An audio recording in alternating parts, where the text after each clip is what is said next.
Thank you. Thank you. Sri T.K.S. Elengon. Thank you, Madam, for giving me this opportunity to speak on this bill. While welcoming this bill, Madam, I would like to specifically talk about one case regarding the registration of names in the voters list. I welcome the amount of deposit being increased to 25,000 rupees because it will see that non-serious candidates will not contest elections. But with regard to the amendment to the electors registration rules, I wish to quote a specific incident which had happened in Tamil Nadu. Madam, in India we have laws to prevent a person from contesting elections.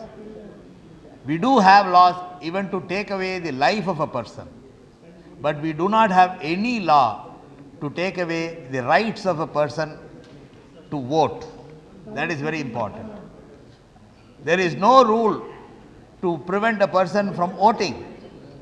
But without these rules, there are incidents where we found in the during earlier elections that most people could not vote during various elections. I welcome the amendment brought to those rules and fixing a period of 3 months to dispose of cases relating to registration and deletion of votes in the electors registration rules. I wish to quote a case here, Madam.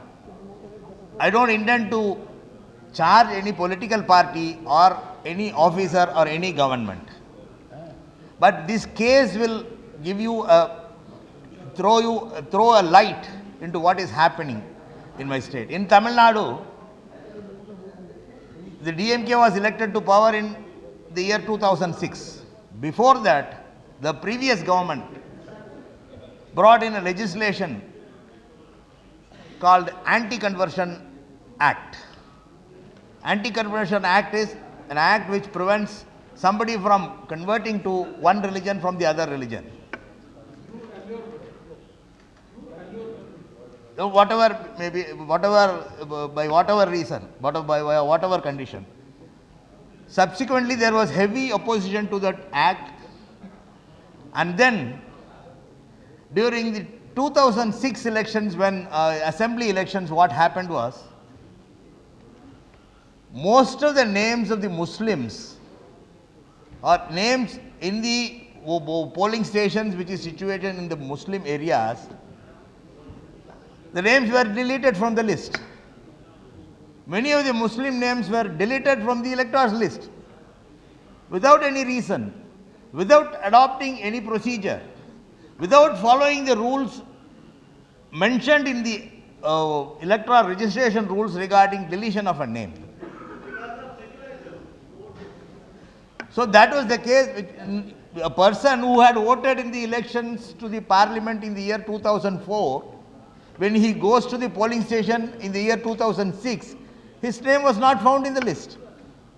So, while welcoming the minister, the amendment proposed that the cases should be disposed of within 3 months. I would also request the Honorable Minister to introduce a penalty clause for officers not following the rules relating to the deletion of names. Even addition of names, the rules say that a person normally residing in a place, in a particular place, can register his name as a voter in that area. But the term normally residing has no specific meaning, and it is interpreted in the way in which the officer, the electoral registration officer wishes, and most of the names are not registered. That is one point which the minister should think of giving a specific meaning, or which will help the voter for registering his name in the list. Secondly, I state that there should be a penalty clause for officers or electoral registration officers who are not following the rules while deleting the names of the candidates, names of the voters without the knowledge of the voters himself. That's all, madam. Thank you. Thank you very much. Sri Arjun.